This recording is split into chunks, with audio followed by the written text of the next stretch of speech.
The glass shattered before anyone screamed. It wasn't loud at first, just a sharp crack like a bone snapping under weight.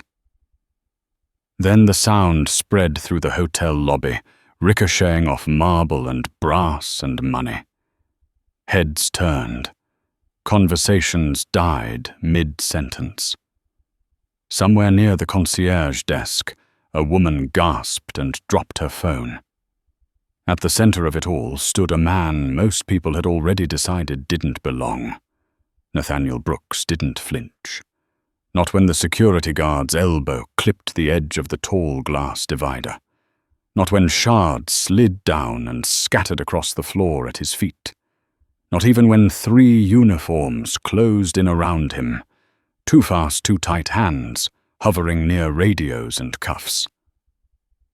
"Sir," one of them said, voice clipped, rehearsed, "you need to step back." Nathaniel looked down. A thin line of blood traced along his knuckle where a shard had grazed him. He flexed his fingers once slowly, as if confirming something to himself. Then he looked up. "I didn't touch anything," he said. Calm, flat, almost gentle. Across the lobby, Margaret Holloway froze mid-laugh. She stood near the fireplace, silver hair pinned perfectly at the nape of her neck. A pearl necklace resting against a cashmere blazer that probably cost more than most people's monthly mortgage. 62 years old, decades in power. A woman used to rooms quieting when she spoke. Her smile didn't fade immediately. It hardened first. "What is going on here?" she asked loud enough to carry. No one answered her right away. The security guards were focused on Nathaniel, on his worn leather jacket, his scuffed boots, the canvas messenger bag slung over his shoulder like he'd wandered in from the wrong side of town instead of the flagship hotel in downtown San Francisco. One guard bent down, inspecting the shattered glass.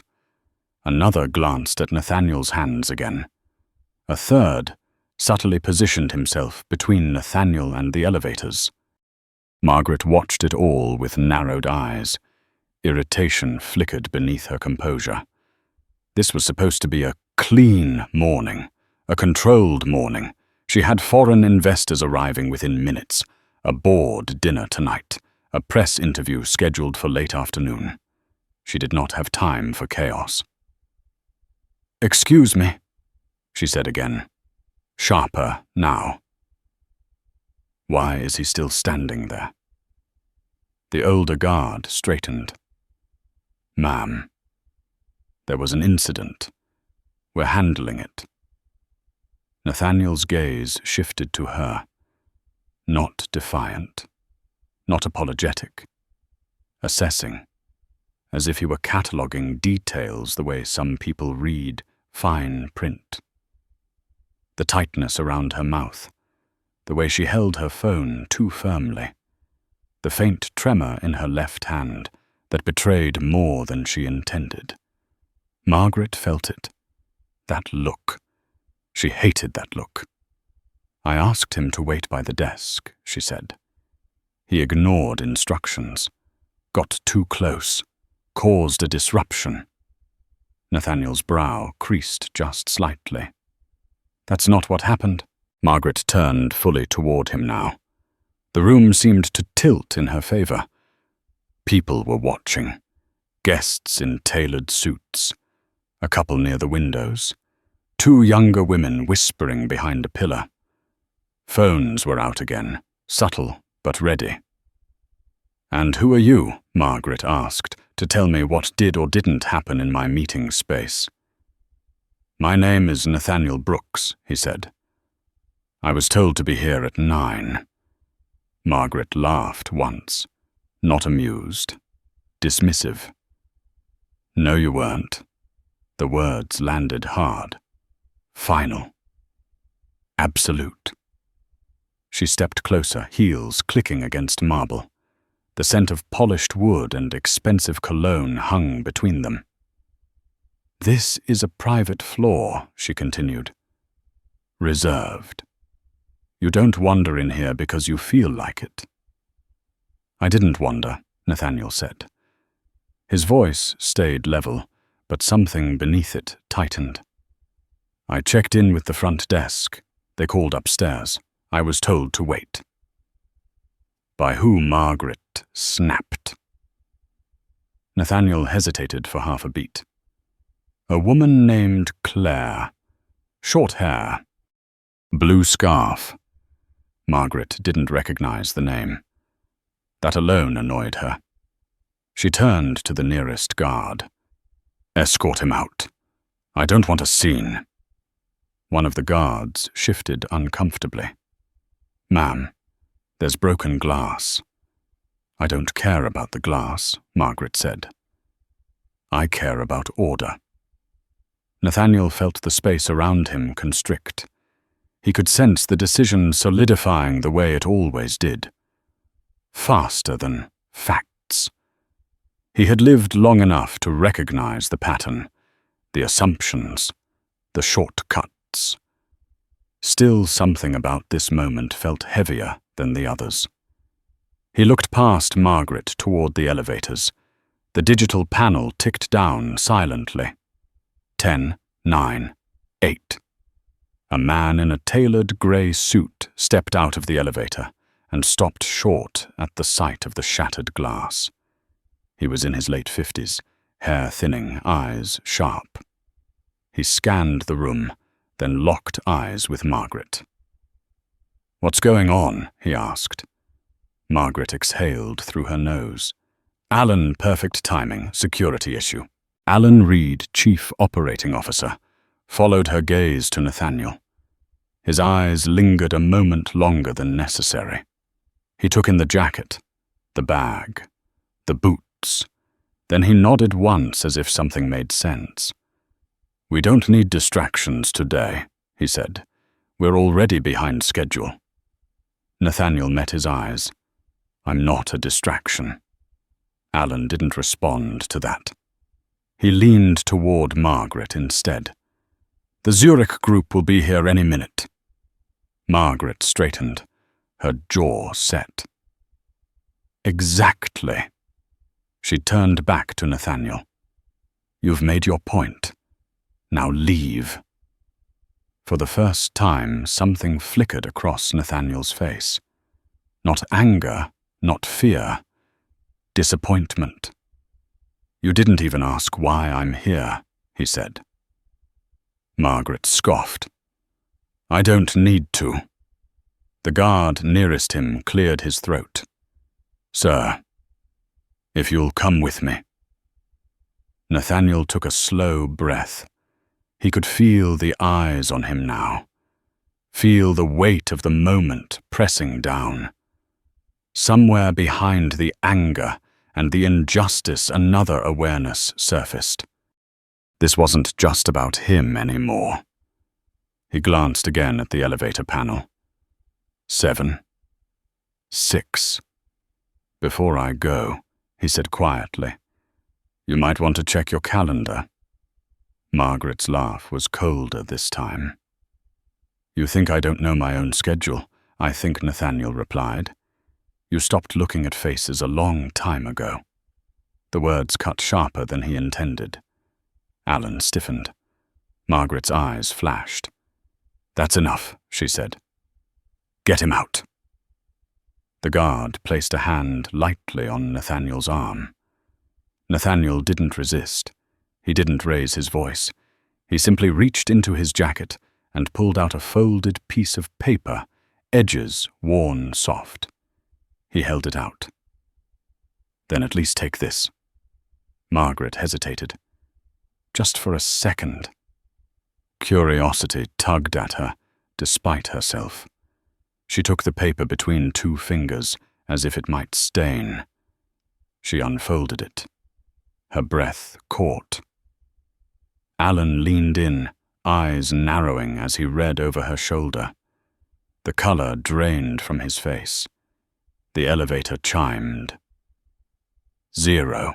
Behind them, the doors slid open, and everything was about to change. The elevator doors stayed open longer than they should have. No one stepped out at first. The lobby seemed to hold its breath. The hum of the chandelier lights grew louder in the silence, or maybe it only felt that way because every conversation had died at once. Margaret Holloway was still staring at the paper in her hand, her fingers' stiff knuckles whitening as if the page might slip away and take its meaning with it. Alan Reed read it again, then again. "This isn't possible," he muttered. Nathaniel Brooks watched them both without moving. The security guard's hand still rested on his arm, unsure now whether to tighten or release. The guard felt the shift before he understood it. Authority in the room had tilted, and everyone sensed it the way animals sense a change in weather. Margaret folded the paper slowly too carefully. She lifted her chin. "Where did you get this?" Nathaniel didn't answer right away. His eyes moved instead, tracking the reactions around him. A woman near the concierge desk had stopped pretending to text. A man in a navy blazer leaned subtly toward his wife, whispering something urgent. Phones were no longer hidden. "I asked you a question," Margaret said, sharper now, but her voice lacked its earlier certainty. "It was mailed to me," Nathaniel said. "Certified. 2 days ago." Alan shook his head. "That letter was internal. It hasn't even been finalized." Nathaniel's mouth twitched almost a smile, but not quite. "It's finalized enough." Margaret's pulse thudded in her ears.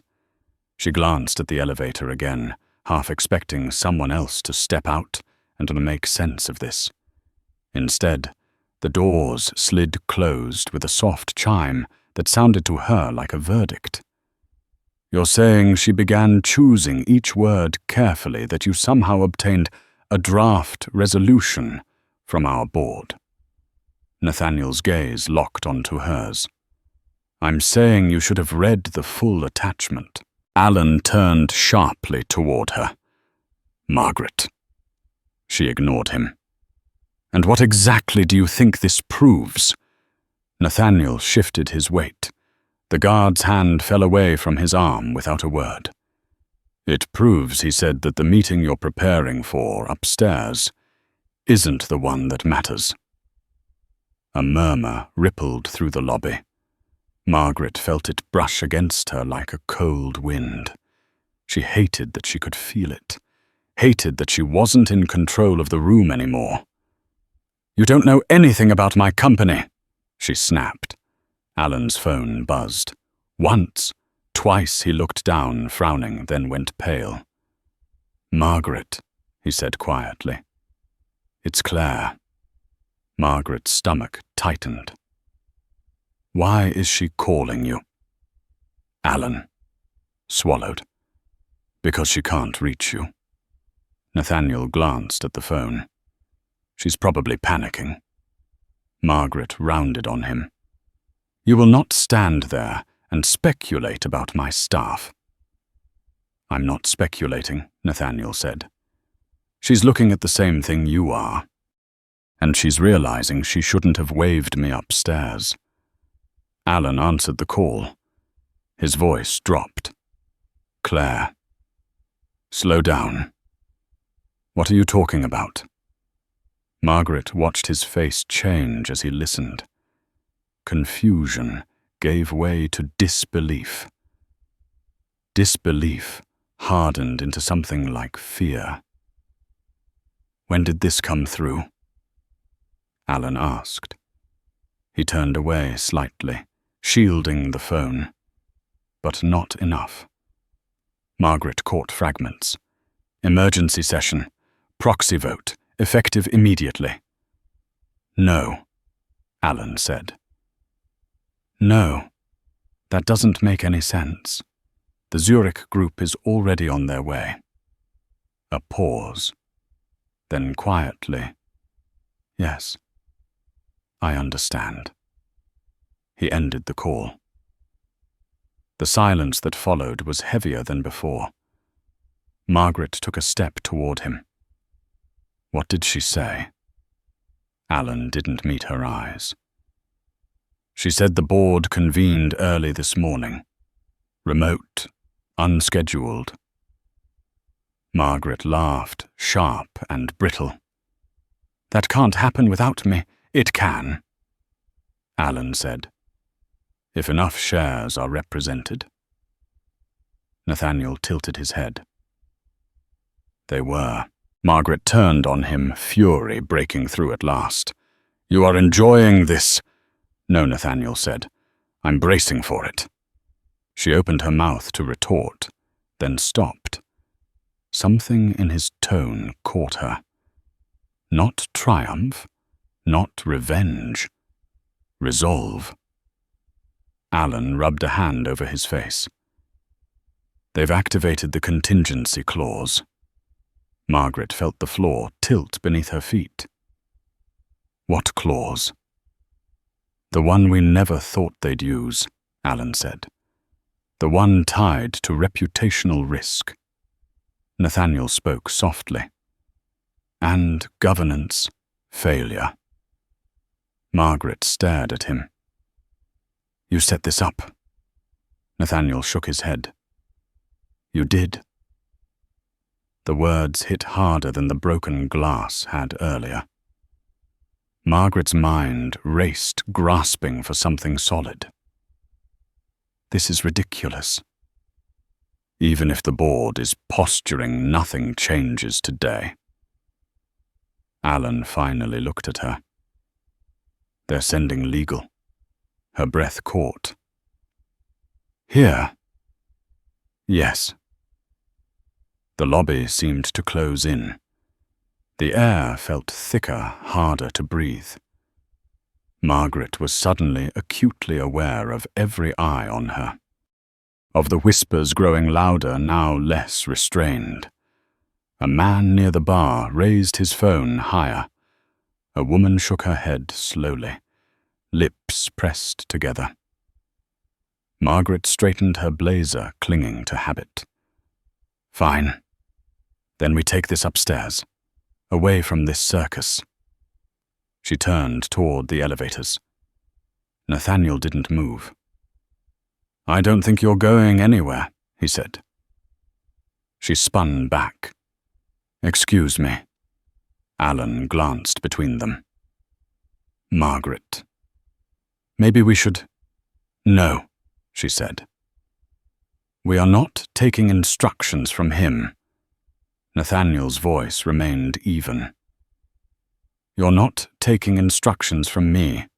You're reacting to consequences." The elevator chimed again. This time, someone stepped out. A woman in her late 40s, dark suit, no jewelry except a thin wedding band. Her posture was rigid, her expression unreadable. Two men followed her, one carrying a slim briefcase. Margaret recognized her immediately. "Rachel," she said. "What is this Rachel Donovan Corporate Counsel?" Didn't smile. "Good morning, Margaret." Her gaze flicked to Nathaniel, then back. "We need to speak." Now Margaret demanded. "Yes," Rachel said. "Now." Alan took a step back, instinctively creating space. The security guards shifted uncertain again, unsure who they were supposed to be protecting. Nathaniel glanced at his watch. The minute hand crept forward. Rachel followed his gaze, curiosity flickering. "Mr. Brooks." "Yes," Nathaniel said. "I assume you received the draft?" "I did." Rachel nodded once. "Then you know why we're here." Margaret's voice rose. "This is absurd. You're acting on rumors." Rachel's eyes hardened. "We're acting on evidence." She turned slightly, angling her body, so Margaret could see past her towards the concierge desk, where a television mounted on the wall had quietly switched from a news channel to a financial ticker. The company's name scrolled across the bottom. Trading halt pending review. Margaret's knees weakened. She grabbed the back of a chair to steady herself. Alan whispered, "Oh my God." Nathaniel exhaled slowly. Rachel continued, her tone clinical. "Effective immediately. The board has voted to suspend executive authority, pending investigation." Margaret's head snapped up. "You can't do that." "We just did," Rachel said. "And per the terms of the resolution, an interim decision-maker has been appointed." Margaret laughed again, wild now. "Who, Rachel?" looked at Nathaniel. The room erupted. Gasps, shouts. A phone clattered to the floor. Margaret stared at him, truly seeing him for the first time. Not the jacket, not the boots. The man. "This is a mistake," she whispered. Nathaniel met her gaze. "No," he said. "This is a reckoning." The glass on the floor crunched softly as someone shifted to their weight. The sound echoed sharp and final as the truth settled into the room. Margaret Holloway didn't sit down. She couldn't. Her legs felt locked rigid, as if sitting would mean surrendering something she wasn't ready to let go of. The lobby had grown louder, voices overlapping now. But to her, it all sounded distant, muffled, like she was underwater. She stared at Nathaniel Brooks, as if the air between them had thickened into glass. "You're lying," she said. The word came out hoarse. "You have no standing." Nathaniel didn't answer her immediately. He looked instead at Rachel Donovan. "May we?" Rachel nodded once. "Conference room C is prepared." Margaret barked out a laugh. "Prepared for what?" "An ambush." Alan Reed swallowed hard. "Margaret, please," she rounded on him. "Don't you dare." Alan's shoulders slumped, the fight draining from him. "It's real. The vote, the proxy shares cleared overnight." Margaret's gaze snapped back to Nathaniel. "You bought them?" "No," he said. "I inherited them." The word landed like a dropped plate. Margaret's breath hitched. From who Nathaniel's jaw tightened just slightly. "From a man who believed your company could be better than the people running it," Rachel interjected calmly. "We can continue this discussion privately." Margaret looked around, at the faces watching her, the ones that had admired her minutes ago, the ones now measuring her fall. She straightened her spine. "Fine," she said. "Let's talk." Conference room C was smaller than the executive suite upstairs. No windows. Just a long table, leather chairs, a pitcher of water untouched. The door closed behind them, with a soft click that sounded final. Margaret took the seat at the head of the table out of habit. No one corrected her. Rachel sat across, Alan to her right. Nathaniel remained standing for a moment, then chose a chair halfway down the table, not opposite her, not beside her. Deliberate. Rachel opened her folder. "For the record, this meeting is being documented." Margaret scoffed. "Of course it is." Rachel continued. "Mr. Brooks has been appointed interim controlling trustee, effective immediately pending the outcome of the board's investigation." Margaret leaned forward. "You expect me to believe this man now controls my company?" Nathaniel finally sat. "Your company stopped being yours a long time ago." Her eyes flashed. I built it. You scaled it, he said. There's a difference. Silence fell. Alan stared at the table. Rachel slid a document across. You'll see the vote tallies here, including the Caldwell Trust. Margaret froze. Caldwell Nathaniel nodded once. My father. The room seemed to tilt again. Henry Caldwell is dead, Margaret said. He is, Nathaniel agreed. Rachel added. The trust transferred voting authority to Mr. Brooks last quarter. Margaret's laugh was brittle. Henry Caldwell never mentioned a son. He didn't mention a lot of things, Nathaniel said. She studied him. Now, really studied him. The controlled posture. The measured breathing. The restraint that felt practiced, earned. Something cold slid down her spine. You planned this, she said. You showed up today knowing exactly what would happen. I showed up today, Nathaniel replied, because today was the last day you could have stopped it. Alan's head snapped up. What does that mean? Nathaniel looked at him. There was a choice. Margaret clenched her fists. Don't pretend this is about morality. It is, Nathaniel said quietly. Just not only about yours. Rachel cleared her throat. The investigation centers on governance conduct and fiduciary responsibility. Margaret shot her a glare. You're hiding behind language. Rachel didn't flinch. I'm explaining consequences. Nathaniel leaned back slightly. 3 months ago, an internal audit flagged patterns, dismissed complaints, retaliation settlements buried in operating expenses. You signed off on all of it. Margaret shook her head. That's not... You didn't read them, he said. The accusation landed clean. Alan flinched. You delegated. Nathaniel continued. You trusted systems you stopped questioning. Margaret's voice dropped. You don't know what it takes to run a company this size. I know exactly what it takes, Nathaniel said. I watched my father do it, and I watched him regret who he empowered. Her throat tightened. Henry Caldwell backed me.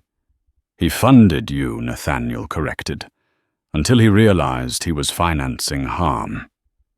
Rachel interjected. We're not here to litigate intent. Nathaniel nodded. Then let's talk outcomes. Margaret slammed her palm on the table. You humiliated me. No, Nathaniel said. I confronted you. Her eyes burned.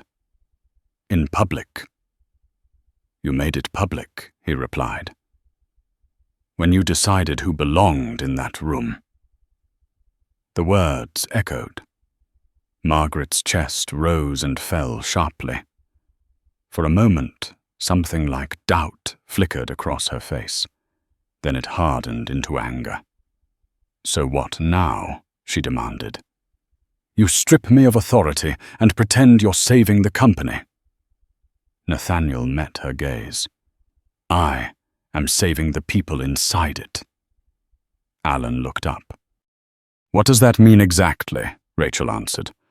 Operational leadership will transition. Margaret, you'll be placed on administrative leave pending review. Margaret laughed hollow. You can't erase me. Nathaniel's voice was steady. No one's erasing you. He leaned forward now, elbows resting lightly on the table. You're being asked to sit with what you built. She stared at him.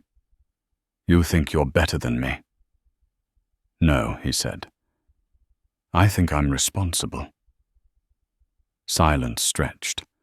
The hum of the ventilation filled the room. Margaret's shoulders sagged just a fraction.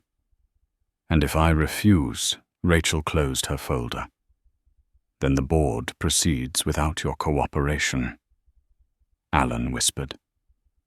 "Margaret." She closed her eyes. For the first time, the weight of the morning pressed down fully. The glass, the stairs, the letter. Nathaniel Brooks, standing in her lobby like a mirror she hadn't wanted to face. She opened her eyes again. "What do you want?" Nathaniel didn't hesitate.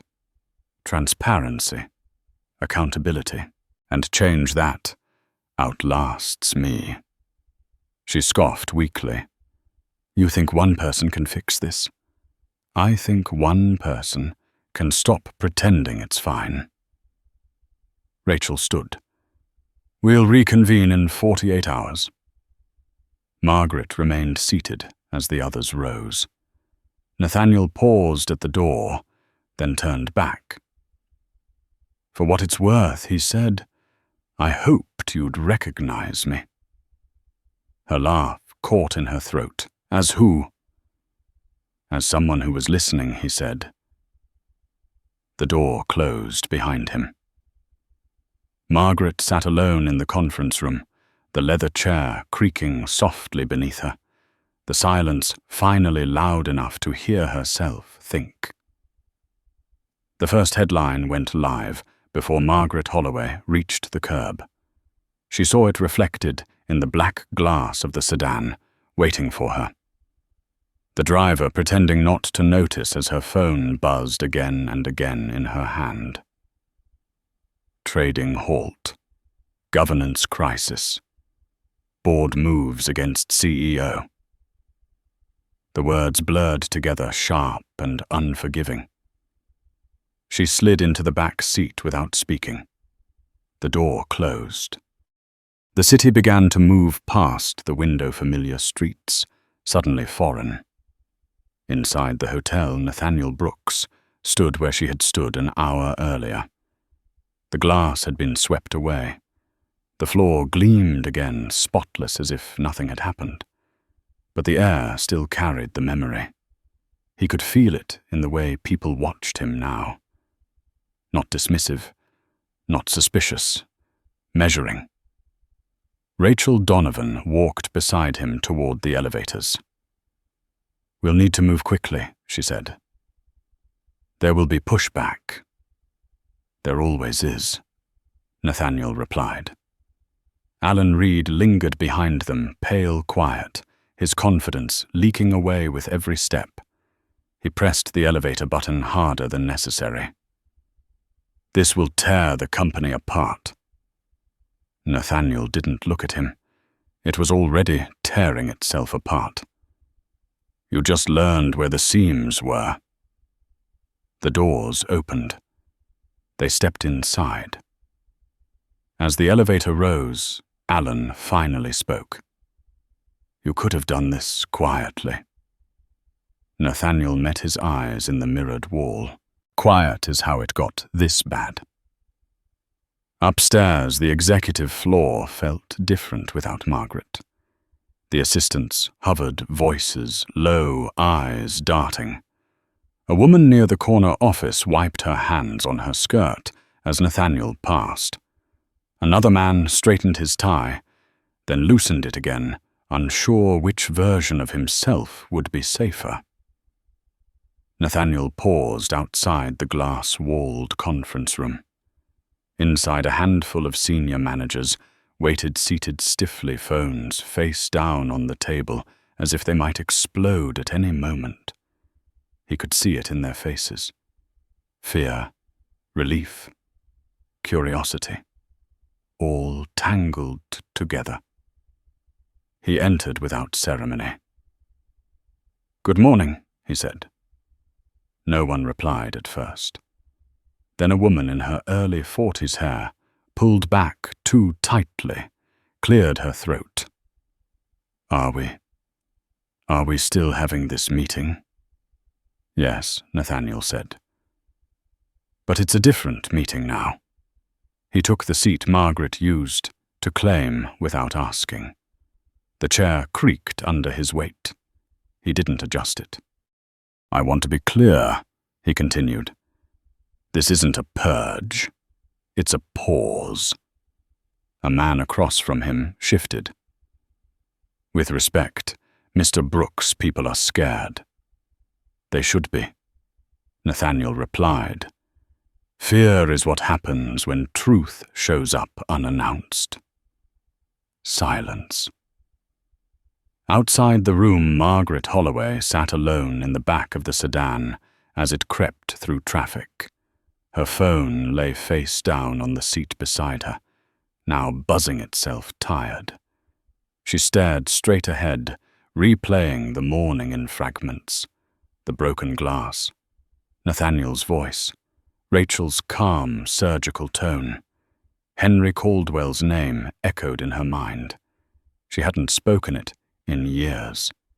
He had been one of the first to believe in her, one of the last to stop returning her calls. At a red light, she leaned forward, resting her forehead against the cool partition. For the first time in decades, she didn't know what move came next. Back in the conference room, Nathaniel listened more than he spoke. One by one, the managers found their voices. Carefully, defensively at first. We followed protocol, someone said. We raised concerns, another insisted. Nathaniel let them finish. Then he folded his hands on the table. Protocols don't absolve outcomes. A younger man near the end of the table swallowed. What happens to us? Nathaniel looked at him. That depends on what you do next. He stood.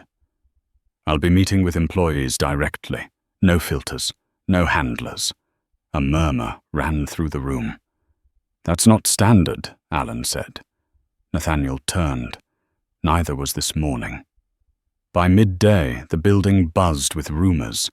People huddled in hallways, whispered over coffee, stared too long at screens that no longer felt safe. Security badges were scanned and re-scanned as if the system might suddenly deny them. Nathaniel walked the floors. He stopped at cubicles. He asked names. He listened. A woman with tired eyes spoke quietly about reports that went nowhere. A man with graying hair admitted he'd stopped pushing back years ago. A young engineer's hands shook as she described being told to keep her head down if she wanted a future. Nathaniel absorbed it all. Each story settled into him heavy but familiar. In her empty house overlooking the bay, Margaret sat at the kitchen table long after the sun dipped low. The room was immaculate, untouched. The silence pressed in. She opened her laptop, scrolled, read. Internal memos she'd skimmed and signed. Complaints she'd dismissed as noise.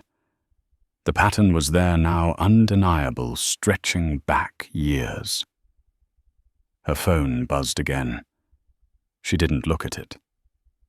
At the office as evening crept in, Nathaniel stood alone in the corner office Margaret had vacated hours earlier. The view was stunning. The city glowing olive, indifferent. He rested his hand on the glass. Rachel joined him quietly. Press is asking for a statement. He nodded. Tell them the truth. Slowly. She hesitated, and Margaret Nathaniel's reflection met his own in the window. She'll have to decide who she is without the title. Rachel studied him. Do you believe people can change? He considered the question. I believe people reveal themselves under pressure. What they do after that is the work. Outside, the city kept moving. Inside, a company held its breath, balanced on the edge of something painful and necessary, as the man they never saw coming prepared to take control. Margaret Holloway woke before dawn with the taste of metal in her mouth. For a moment she didn't know where she was. The ceiling was unfamiliar in the grey light, the room too quiet. Then memory flooded back in sharp pieces. The lobby, the glass, Nathaniel Brooks, standing where no one had expected him. The word trustee echoing like a gavel strike. She sat up slowly. Her phone lay on the nightstand, dark and heavy. 47 missed calls, 12 voicemails. She didn't listen to any of them.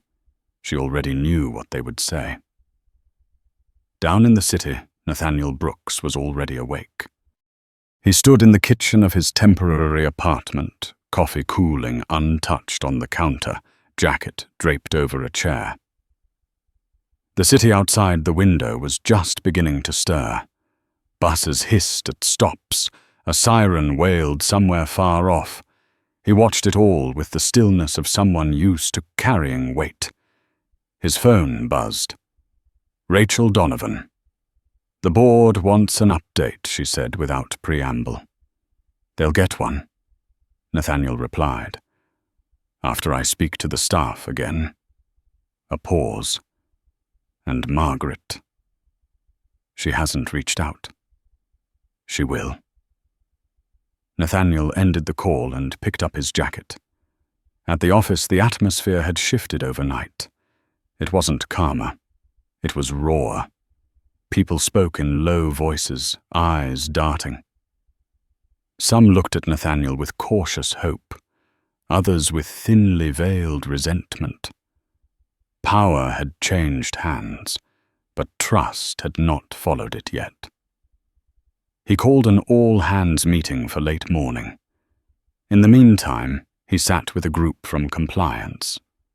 No cameras, no notes, just listening, just... A woman in her 50s, close to retirement, spoke with quiet fury about reports buried to protect quarterly numbers. A younger man admitted he'd signed off on things he didn't believe in, because resistance had cost others their jobs. Nathaniel didn't interrupt. He let the silence do the work. Across town, Margaret drove aimlessly, the radio off the city sliding past like a life she no longer recognized. She passed the hotel without realizing it until she was already through the intersection.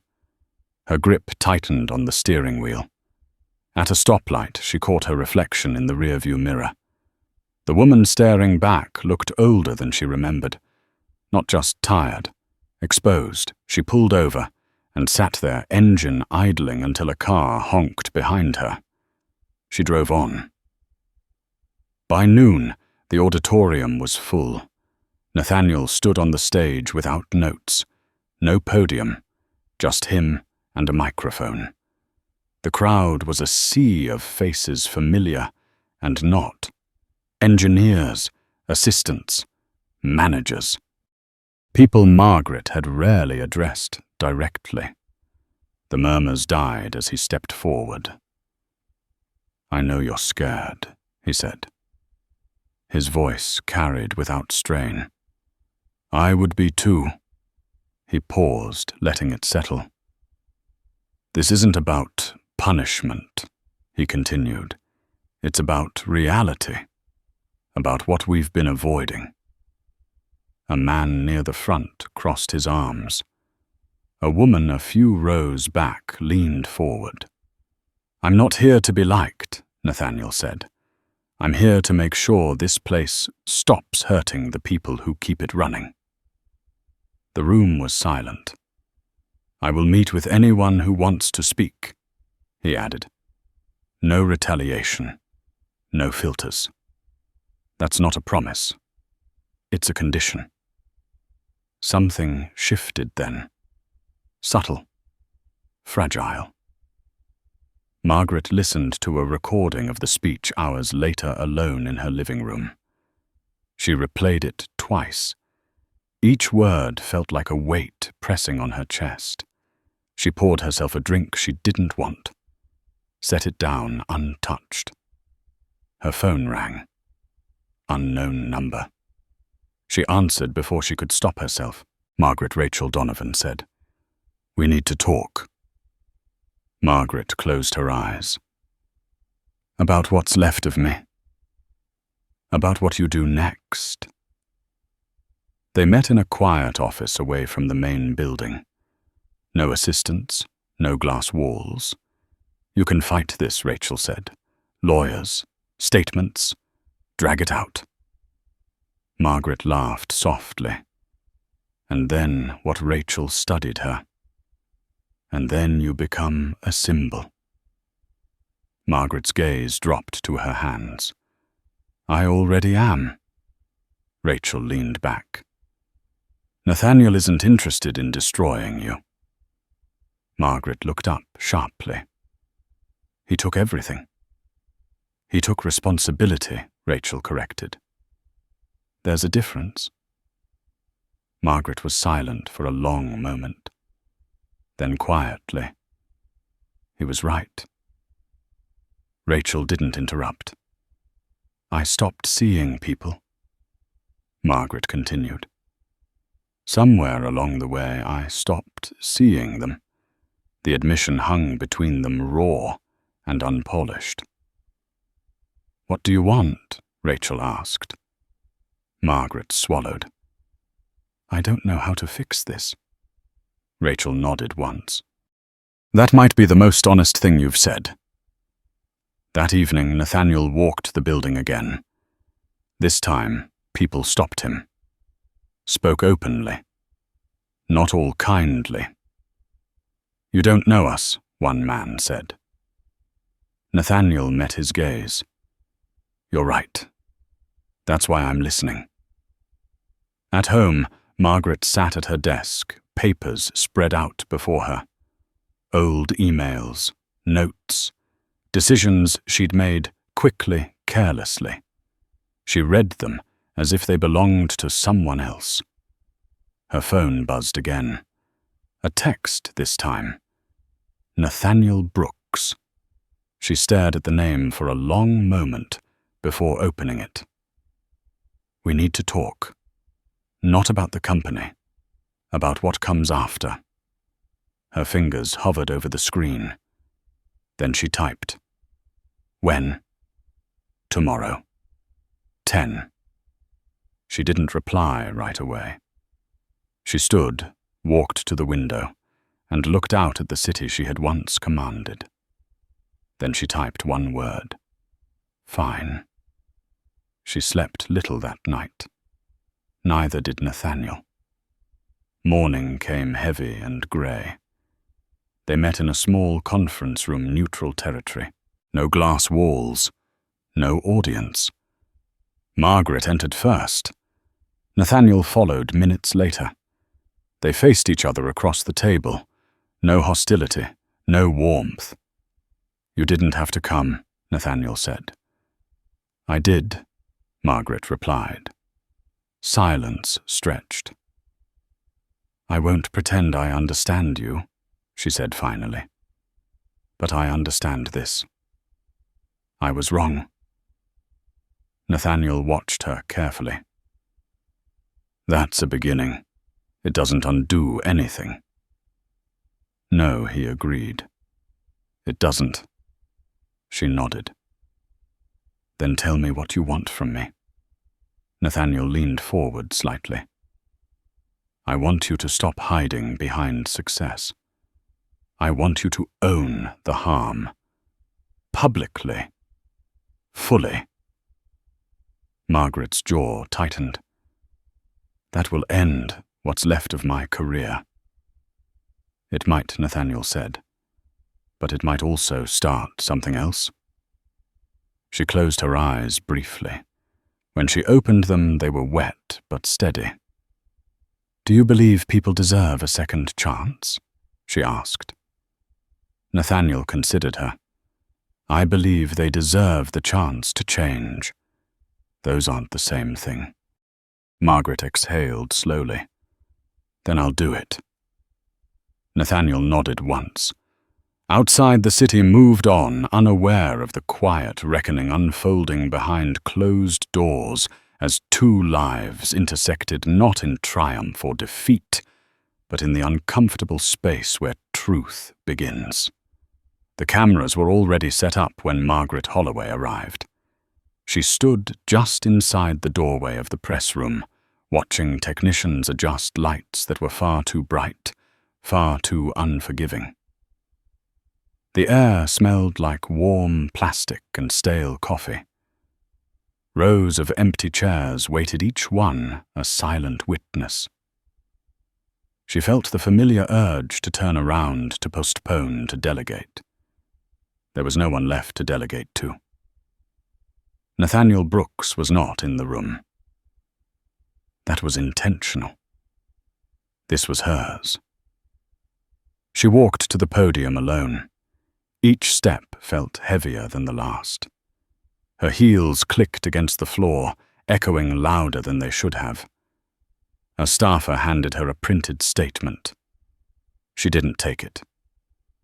"I won't need that," she said quietly. The staffer hesitated, then nodded and stepped back. Margaret placed her hands on the podium. She noticed they were trembling and did not try to stop it. The lights came up. The murmuring beyond the doors grew louder as reporters filtered in, phones, already raised faces alert, with anticipation rather than sympathy. This was not a friendly room. When the last seat filled, the doors closed. The sound landed like a seal. Margaret looked out at them.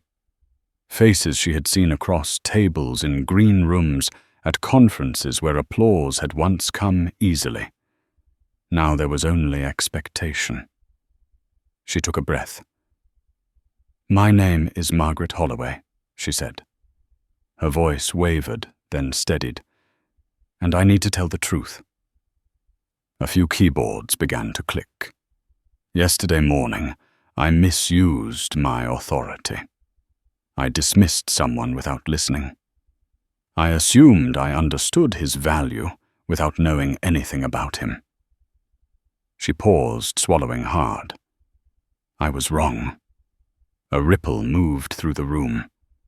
Cameras leaned in.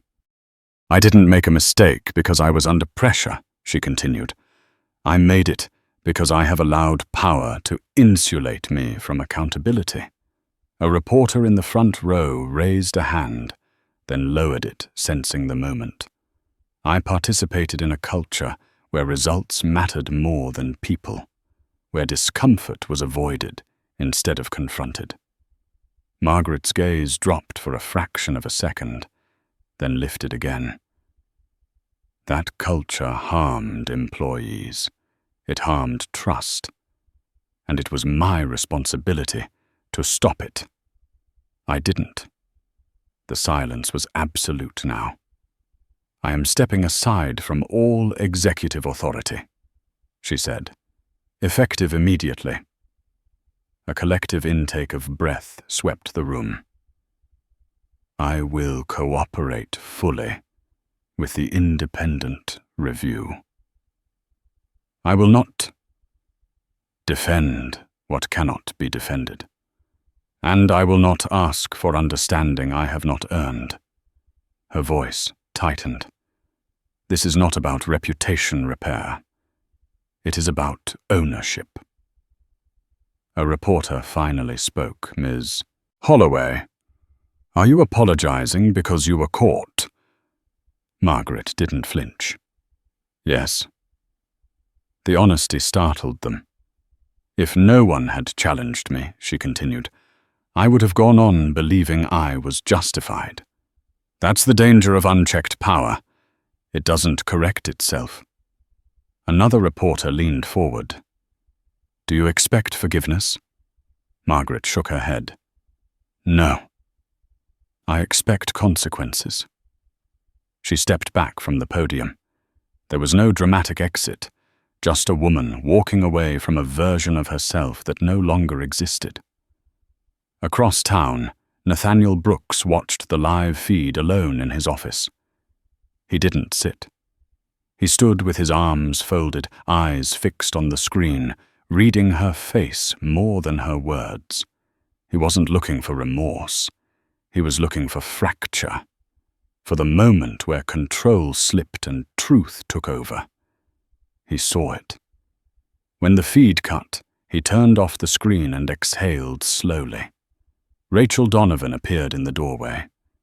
That went farther than expected. "Yes," Nathaniel said.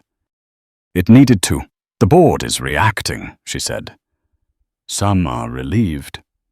Some are furious." Nathaniel nodded. "That's change." By afternoon, the story was everywhere. Headlines rolled across screens, clips replayed. Commentary hardened into opinion. Some called it courageous. Others called it calculated. Nathaniel didn't engage. He had moved on to the next phase. He met with the interim leadership team. New faces. Old ones stripped of pretense. "This is not a grace period," he told them. "It's a test." In her house, overlooking the bay, Margaret sat on the floor of her study, back against a bookcase she had curated to impress people she no longer spoke to. The press conference replayed silently on her laptop. She watched herself speak, seeing details she had never noticed before. The tightness around her eyes, the way she leaned into the podium as if it might hold her upright. Her phone buzzed.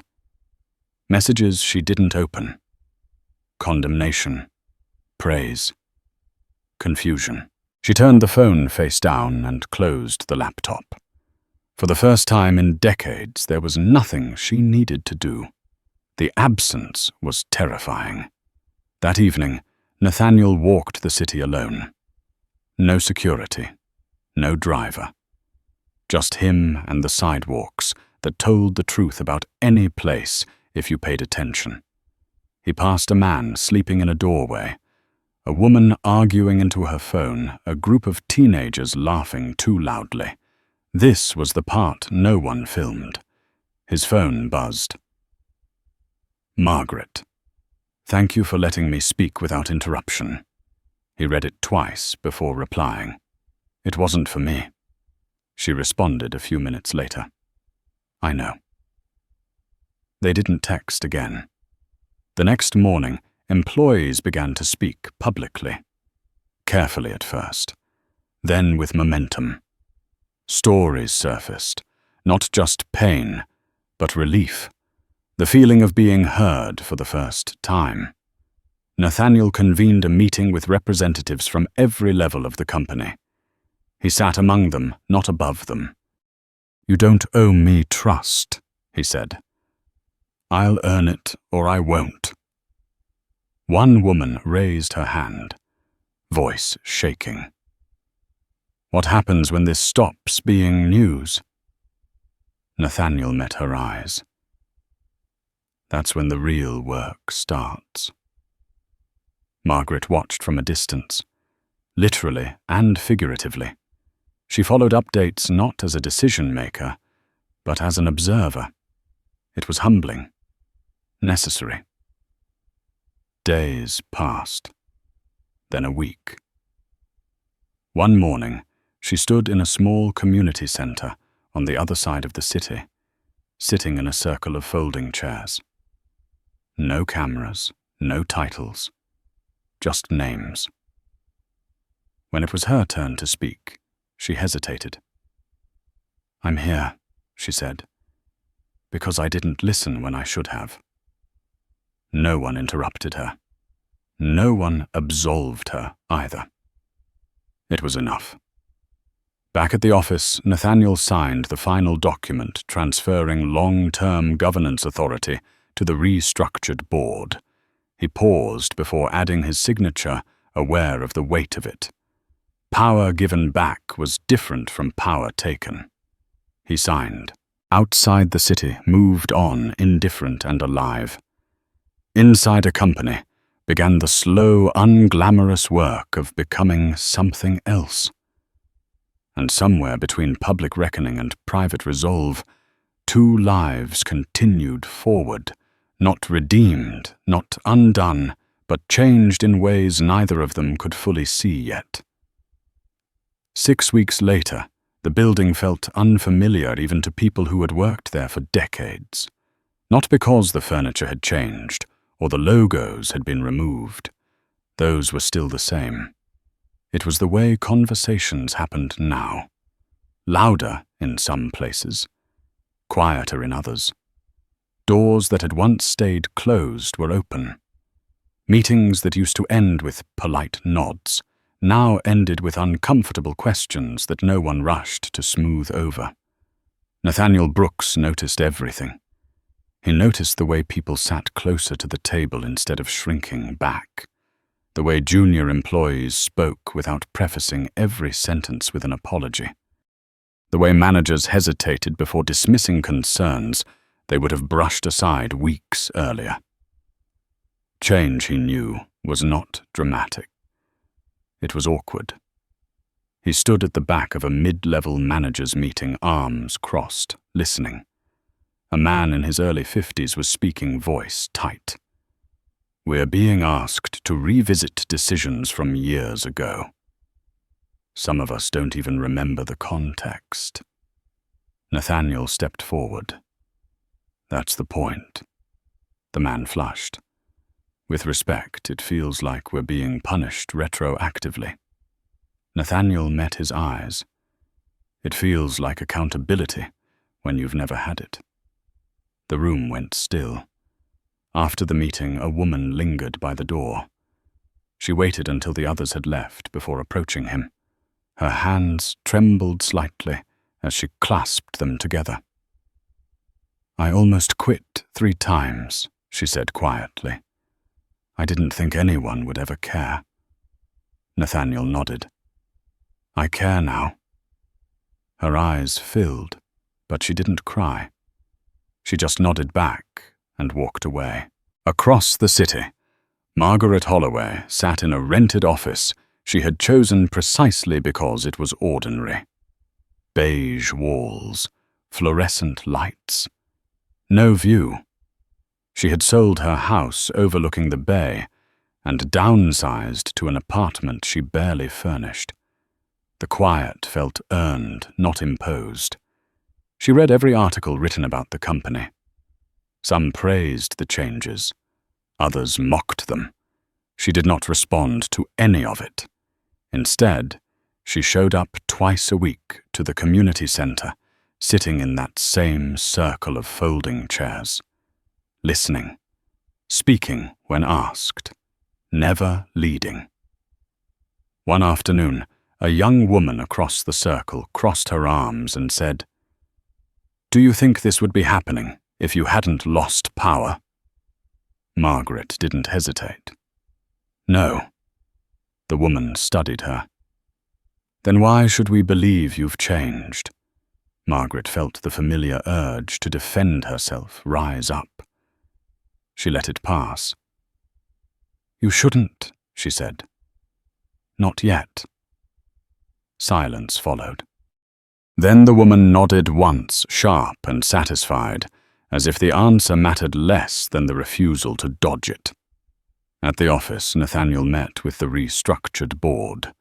They sat farther apart now, space between them deliberate. "We're seeing early indicators," Rachel Donovan reported. "Employee engagement is up. Reporting has increased." "Good," Nathaniel said. "That means people feel safer." A board member frowned. "It also means more exposure." Nathaniel leaned forward. "Exposure to truth is not a risk. Avoidance is." The board member looked away. Later that evening, Nathaniel stayed late alone in the building. He walked the halls slowly, reading names on office doors, noticing the photos taped to monitors. Families, dogs, places that mattered. He stopped at the window overlooking the city. Lights flickered on one by one, lives intersecting without knowing it. His phone buzzed. Margaret. She rarely texted now. When she did, it was measured. I saw the internal report. Promotion numbers, he typed back. They're a start, not an end. A pause, she replied. I used to think numbers told the whole story. Nathaniel considered that. They tell you where to look, not what you'll find. She didn't respond right away. The following week, the first external audit results were released. The findings were blunt, patterns laid bare, language that left little room for interpretation. The media reacted predictably. Shock, outrage, think pieces. Nathaniel did not soften the conclusions. This is what accountability looks like, he said at the press briefing. Uncomfortable, necessary. Someone asked, do you regret the way this unfolded? He answered honestly. I regret how long it took. Margaret watched the briefing from her apartment volume low. She recognized the faces of former colleagues in the background. Some looked relieved, others resentful. She wondered which one she would have been. That night she dreamed of the lobby, the glass unbroken this time, people passing through without looking at her at all. She woke before dawn, heart racing. At the office, a group of junior employees requested a meeting with Nathaniel. No agenda, just a request. They sat in a circle, knees nearly touching. We want to know if this is permanent, one of them said, or if it fades when the attention does. Nathaniel didn't rush his answer. It stays if you make it. Stay. Another spoke up. And if leadership changes again, then you remind them, Nathaniel said. Collectively? The word hung in the air. Collectively. Something shifted then, not visibly, but palpably. Weeks turned into months. Some executives left quietly. Others adapted. New hires came in, cautious but hopeful. The company did not collapse as some had predicted. It recalibrated. Margaret received an invitation one morning, a request to speak at a small university class. Leadership ethics, no cameras, no honorarium. She stared at the email for a long time before accepting. In the classroom, she stood behind a desk instead of a podium. Students watched her carefully. I'm not here to teach you how to succeed, she said. I'm here to tell you how easy it is to fail. They leaned in. Back at the company, Nathaniel prepared to step back. His role was never meant to be permanent. He had said that from the beginning.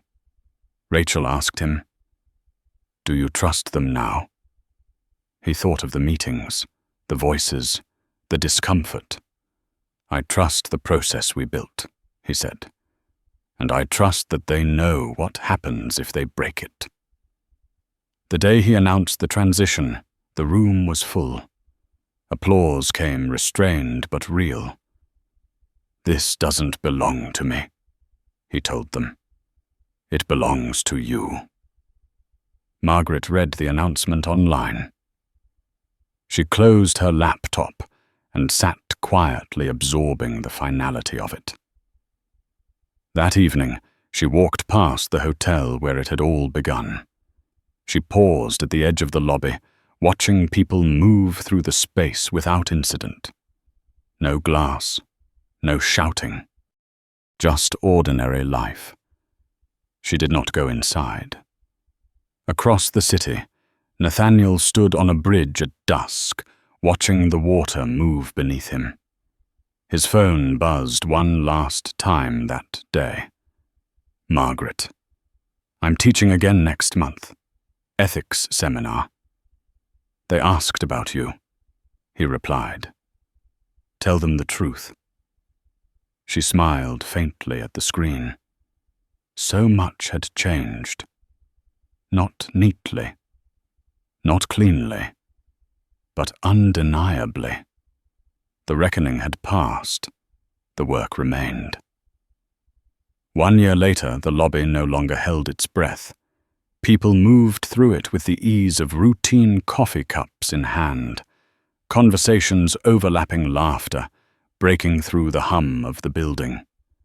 The glass walls reflected motion instead of tension. What had once felt like a stage now felt like a passageway, unremarkable in the way normalcy often is. Nathaniel Brooks walked in unnoticed. That had become the clearest sign of success. He wore the same worn leather jacket, the same scuffed boots. No one stopped him. No one stared. A young receptionist glanced up, smiled politely, and went back to her screen. The badge scanner chirped softly as he passed through the gates. He didn't slow down. Upstairs, the conference room was already filling. The quarterly review. No press, no spectacle. Just people doing work that finally felt aligned with what they said out loud. Nathaniel took a seat near the back intentionally. He was no longer chairing meetings. He didn't need to. At the head of the table sat Elena Park, the new chief executive, early 50s. Calm voice. A reputation for listening longer than most people were comfortable with. She adjusted her glasses and waited until the room settled. "Let's start," she said. The numbers came first. Revenue stabilized, turnover down, internal complaints up, then leveling off. The room didn't flinch at the last one anymore. They understood what it meant now. Nathaniel watched the faces as reports were delivered. No fear, no bravado, just attention. Eleanor paused mid-sentence and glanced toward him. "Anything you want to add?" Nathaniel shook his head. "You're doing fine." She smiled just slightly and continued. Across the city, Margaret Holloway stood outside a modest lecture hall adjusting the strap of her bag. The building was old, the kind of place where floors creaked and walls remembered more than they displayed. Students drifted past her, unaware, unbothered. No one here knew her history unless they'd looked for it. Inside the classroom was half full. She set her notes on the desk and waited. When she spoke, her voice was steady now, not because she was confident, but because she had learned how to sit inside discomfort without fleeing. "I want to talk about leadership failure," she began. "Specifically, my own." The students leaned in. She didn't dramatize it. She didn't soften it either.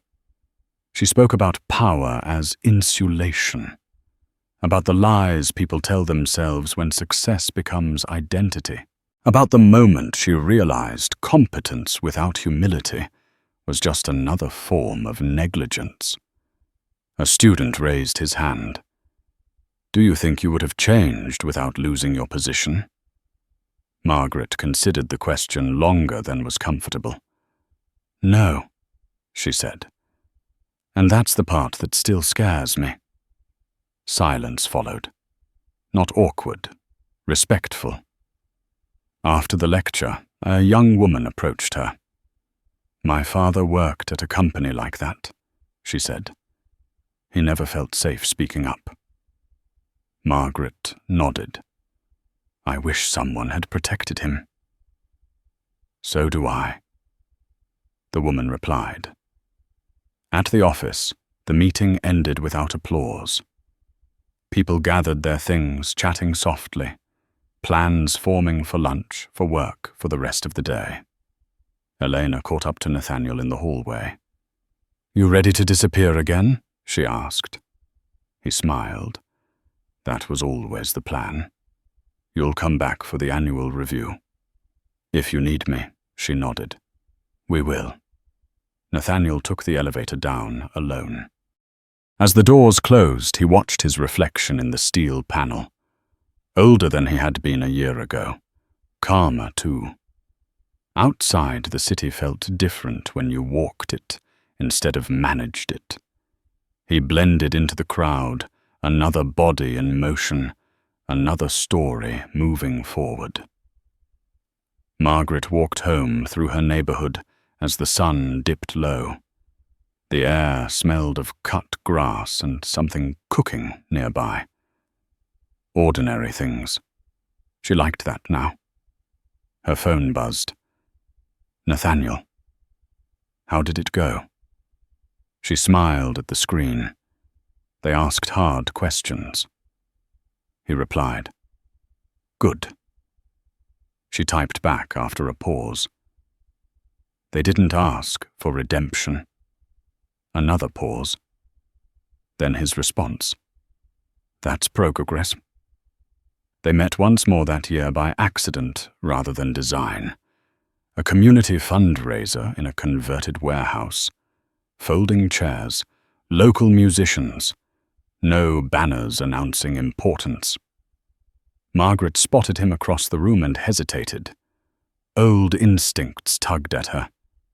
Control. Distance. She ignored them. She walked over. Hello, she said. Hello, Nathaniel replied. They stood side by side, listening to a speaker talk about youth programs and access and the long arc of change that no one sees from the middle. Margaret spoke first. I still don't know if I deserve the space I'm taking now. Nathaniel nodded. Most people don't ask that. She exhaled. I'm trying to be useful instead of impressive. That's harder, he said. They didn't talk long. They didn't need to. When they parted, it wasn't dramatic. Just a nod. A shared understanding. Late that night, Margaret wrote in a notebook she kept, now pages filled with questions instead of answers. She wrote about listening, about restraint, about the difference between guilt and responsibility. Nathaniel sat on his balcony city lights, blinking on one by one. He thought about his father, about the company, about the people who would never know his name and didn't need to. He closed his eyes and let the noise of the city wash over him. The story was no longer about him. That was the point. In the months that followed, the company continued its uneven, honest work. Some days felt like steps forward, others like retracing ground that had never been solid to begin with. No one pretended it was easy. Margaret continued teaching. She declined most invitations, accepted the ones that scared her. Nathaniel moved on to the next quiet battle, the next place where power had grown too comfortable. And somewhere in the space between consequence and change, between silence and accountability, a different kind of legacy began to take shape. Not loud, not perfect, but real. The call came on a Tuesday afternoon, when no one was expecting anything to happen. Nathaniel Brooks was standing in line at a neighborhood grocery store basket, half full, listening to a cashier argue gently with a customer about coupons when his phone vibrated. Unknown number. He almost let it go to voicemail. Almost. Brooks, he said. There was a pause on the other end, breathing, controlled but tight. This is Daniel Mercer. Nathaniel stepped out of line, moving toward the windows, where the light was better. I know who you are. Daniel Mercer had been the last board chair under Margaret Holloway, the one who had voted no until the very end, the one who had warned her privately, then stayed publicly silent. We have a situation, Mercer said. and I don't know who else to call." Nathaniel didn't respond immediately. He watched a man help an elderly woman load bags into her cart. Ordinary life continued uninterrupted. "What kind of situation?" he asked. "A spin-off," Mercer said. "Or an attempt at one. Quiet, aggressive. They're trying to move assets out before the next audit cycle." Nathaniel closed his eyes briefly. "Who is they?" "A group of senior partners who survived the restructuring," Mercer replied. "They think the window is closing." Nathaniel exhaled slowly. "And you let it get this far?" "Yes," Mercer said. "Which is why I'm calling." At the company, Elena Park received the same news minutes later. She didn't raise her voice. She didn't slam a desk. She asked for documentation and locked her door. By evening, the building buzzed again, but this time the energy was different, sharper, focused. Nathaniel arrived after dark. He didn't announce himself. He didn't need to. Elena was waiting. "They underestimated you," she said, as he stepped into her office. "They always do," he replied. She handed him a folder. "If they succeed, it's legal." "Technically." Nathaniel flipped through the pages. Shell structures, deferred transfers, language designed to obscure intent. "They're betting you won't intervene," Elena continued. "That you've moved on." Nathaniel closed the folder. "They're betting wrong." Across the city, Margaret Holloway read the same story online, stripped of context and thick with speculation. Sources familiar with internal discussions. Leadership tension resurfaces. Questions about the durability of reform. She stared at the screen longer than she should have. Her phone buzzed. "Elena Park, we may need you." Margaret's first instinct was to refuse. She sat with it. Let it breathe. Then she typed back. "I'll come, but I won't lead." Elena replied almost immediately. "That's why we need you."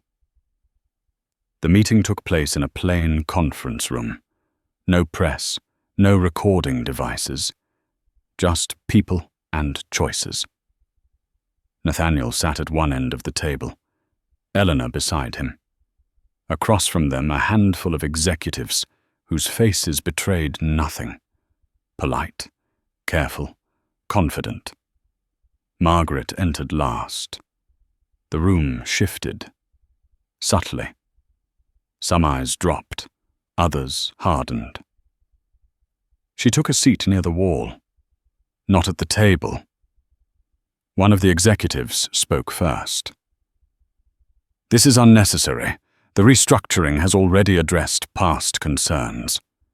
Margaret felt the old urge to interject rise up. She suppressed it. Nathaniel spoke instead. "This isn't about the past." Another executive smiled thinly. "With respect, Mr. Brooks, you're no longer in an operational role." Nathaniel returned the smile without warmth. "With respect, you're still accountable." Silence followed. Elena slid a document across the table. These transfers were not disclosed. They weren't required to be someone replied. They were required to be ethical, Nathaniel said. A man at the far end leaned back.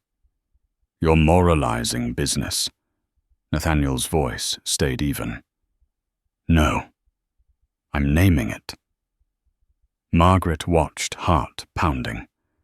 This was the room she had once commanded, the tone she had set, the games she had tolerated. She raised her hand slightly. The room stilled. Elena nodded to her. Margaret spoke quietly. "They're right about one thing. Several heads turned. "This is the kind of move I would have approved," she continued, "because it protected short-term stability, because it looked clean on paper." She met their eyes one by one, and it would have hollowed the company out from the inside. One executive scoffed. "You don't get to lecture us." Margaret nodded. "You're right. I don't." She folded her hands. "I get to warn you." The words hung there heavy. Nathaniel watched her carefully. Not for performance, for truth. A woman near the center of the table shifted. "If we stop this, investors will panic," Elena responded. "If we don't, employees will." The room fractured then, voices overlapping, defensiveness giving way to calculation. Nathaniel waited. When the noise subsided, he spoke once more. "Here's what happens next. The transfers are frozen. An independent review is initiated. Anyone involved cooperates or exits." One man laughed. "And if we refuse," Nathaniel met his gaze, "then you test how public this becomes." Margaret felt the weight of the moment settle. This was the choice, not hers to make, but hers to witness. The vote was quick, reluctant, decisive. Outside the room afterward, Elena exhaled for the first time in hours. That could have gone very differently. Nathaniel nodded. It almost did. Margaret stood apart, watching people file out. Some avoided her. Others looked at her with something like grudging respect. Nathaniel approached her. "You didn't have to come." "Yes," she said. "I did." They stood in silence. "I don't regret losing power," she said finally. "I regret what I did with it." Nathaniel considered that. Regret is only useful if it changes behavior. She nodded. "It is." Later that night, the city hummed as if nothing extraordinary had occurred. Lights on, lights off, lives intersecting and separating. Margaret walked home alone, past the same streets she had walked a year earlier in disgrace. They looked different now. Or maybe she did. Nathaniel sat on a park bench phone in his hand, watching messages stack up. Praise, criticism, relief. He turned the phone off. This wasn't the climax. It never was. The real work had no audience, no headlines, just choices made again and again under less forgiving light. And this time they had held. The city woke up to the news quietly this time. No breaking alerts, no viral clips looping on screens. Just a short item buried halfway down the business section, written in careful language about governance decisions and internal reforms. Most people skimmed past it on their way to something louder. That was fine. The people who needed to read it already had. Nathaniel Brooks read it once, then closed the app. He stood by the window of his apartment, watching the morning settle into its familiar rhythm. Traffic thickened. Coffee shops filled. A delivery truck double-parked, and a cyclist cursed under his breath. The city didn't care about corporate reckonings. It never had. It cared about whether the lights stayed on and the doors stayed open. That was the point. He dressed simply as he always did, and stepped outside. No meetings scheduled, no statements to make. The work he cared about now didn't require a boardroom. Across town, Margaret Holloway sat at a small kitchen table, sunlight cutting across a stack of papers she had graded late into the night. Student essays, uneven, honest, some angry, some hopeful, all trying to understand what power looked like before it calcified. She circled a paragraph with her pen and wrote a single word in the margin. Clarity. Her phone buzzed once. A message from a former colleague she hadn't heard from in months. I didn't get it then. I think I do now. She stared at the screen for a long moment before setting the phone down without replying. Understanding didn't require applause. It required action, and action rarely announced itself. At the company, Elena Park walked the floors like she always did on Fridays. No entourage, no announcements. She stopped at desks, listened to updates, asked questions that couldn't be answered with rehearsed optimism. People didn't straighten when they saw her anymore. They spoke. That mattered more than any chart. A junior analyst caught up to her near the elevators. I just wanted to say it feels different now. Elena nodded. Good. Different was not the same as easy. They both knew that. In a park not far away, Nathaniel sat on a bench watching a group of kids argue over a basketball. No referee, no adult stepping in. They negotiated, fought, adjusted, played on. He smiled faintly. Later that afternoon, he met with a small non-profit board in a borrowed conference room. Folding chairs, uneven coffee. No titles listed on the agenda. They talked about access, about opportunity, about the quiet barriers that never make headlines but shape lives all the same. One of the board members leaned forward. Why do you keep doing this? Nathaniel shrugged. Because dignity shouldn't depend on who's watching. Margaret spent the evening walking through her neighborhood, past houses she used to envy, now simply noticing them. A couple laughed on a porch. Someone watered plants. Ordinary lives unfolding without needing her permission. She paused at a bookstore and went in, running her fingers along spines, choosing slowly. She paid in cash. The clerk didn't recognize her. That felt right. At home, she opened her notebook and wrote until her hand cramped.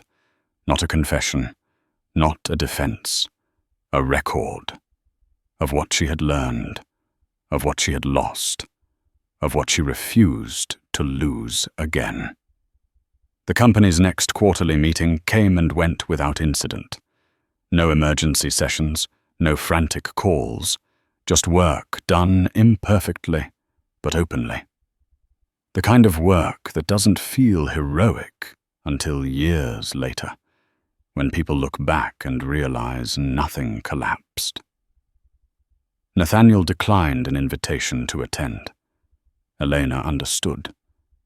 Margaret watched the recap online, nodding at moments only she recognized the weight of. When the feed ended, she closed the laptop and sat quietly, letting the silence stay.